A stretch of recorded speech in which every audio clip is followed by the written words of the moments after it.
بسم اللہ الرحمن الرحیم۔ السلام علیکم ورحمۃ اللہ وبرکاتہ۔ دل کا سکون چاہتے ہو تو ہر قسم کی پریشانیوں سے بچیے، ورنہ آپ کمزور ہو جائیں گے، دل مرجھا جائے گا اور اللہ تعالیٰ پر بدگمانی پیدا ہوگی۔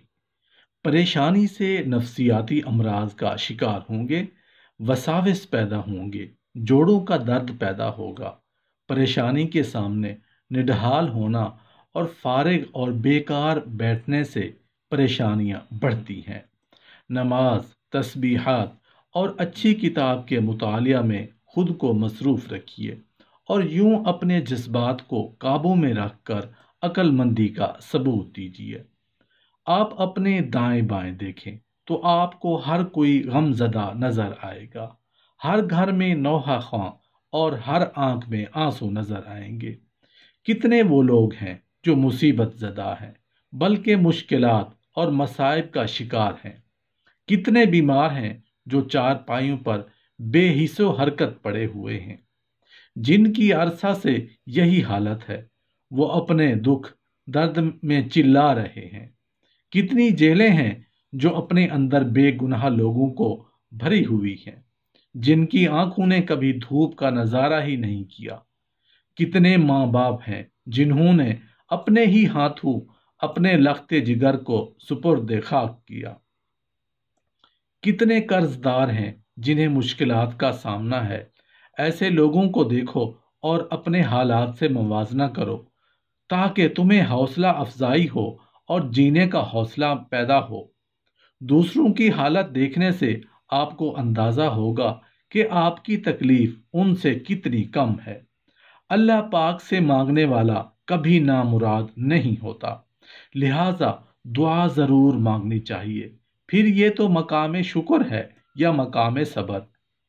ایک میں ترقی کا وعدہ، یعنی ہم ضرور تمہارے لیے نعمتوں کا اضافہ کریں گے، دوسرے میں معیت کا اعلان، یعنی ان اللہ مع الصابرین، بے شک اللہ تعالی صبر کرنے والوں کے ساتھ ہیں۔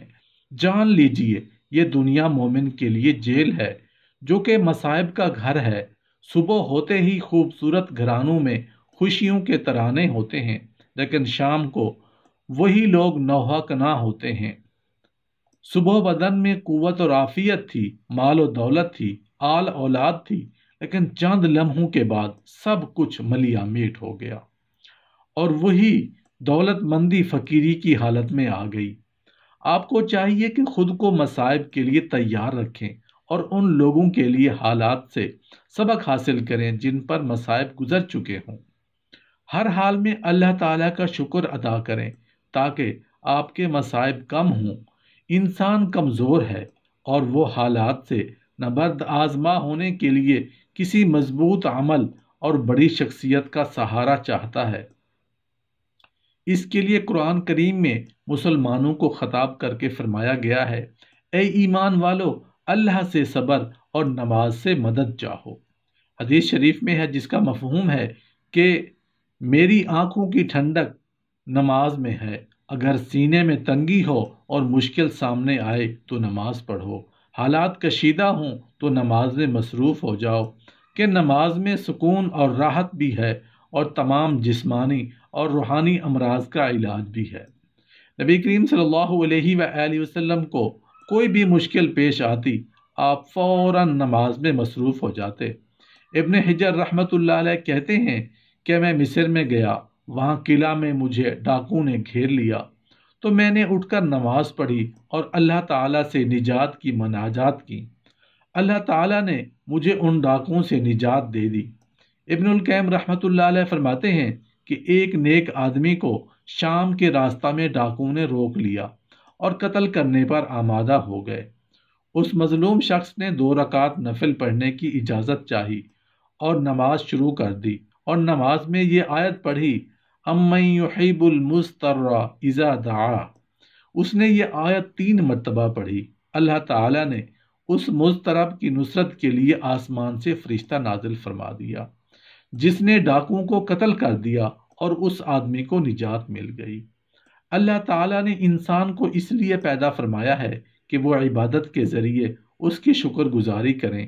لیکن کتنے لوگ ہیں جو غیر اللہ کی عبادت کرتے ہیں، جو کہ غیر اللہ کا شکر ادا کرتا ہے۔ انسانی طبیعت میں ناشکری غالب ہے۔ انسان کو چاہیے کہ غم زدہ نہ ہو۔ جب آپ کسی کے ساتھ احسان کریں اور وہ آپ کو ٹھکرا دے تو آپ اس نیکی کو بھول جائیں کہ آپ نے کسی کے ساتھ احسان کیا ہے۔ جس خالق کی خوشنودی کے لیے آپ نے یہ نیکی کی ہے وہ بڑا قدردان ہے۔ لہذا احسان کا بدلہ نہ ملنے پر رنجیدہ نہیں ہونا چاہیے۔ آپ کا احسان جس عظیم اعمال نامہ میں درج ہو چکا ہے وہاں وہ واضح ہے۔ والد بیٹے کے ساتھ کیا کیا احسان کرتا ہے، تعلیم و تربیت اور خورد و نوش کے کتنے مراحل ہیں جن میں وہ اپنی خواہش کا گلا دبا کر اولاد کی راحت کو ترجیح دیتا ہے تاکہ اولاد راحت کی نیند سو سکے۔ یہی بچہ جب بڑا ہوتا ہے اور والد کی نافرمانی کرتا ہے اس وقت والد کے دل پر کیا گزرتی ہے، لیکن وہ یہ سوچ کر خود کو مطمئن کر لیتا ہے کہ اولاد کی پرورش اللہ کی رضا کے لیے تھی، اور وہ جانتا اور دیکھتا ہے وہ بڑا قدردان ہے، وہی اس کی جزا دے گا، اس کے خزانوں میں کوئی کمی نہیں ہے۔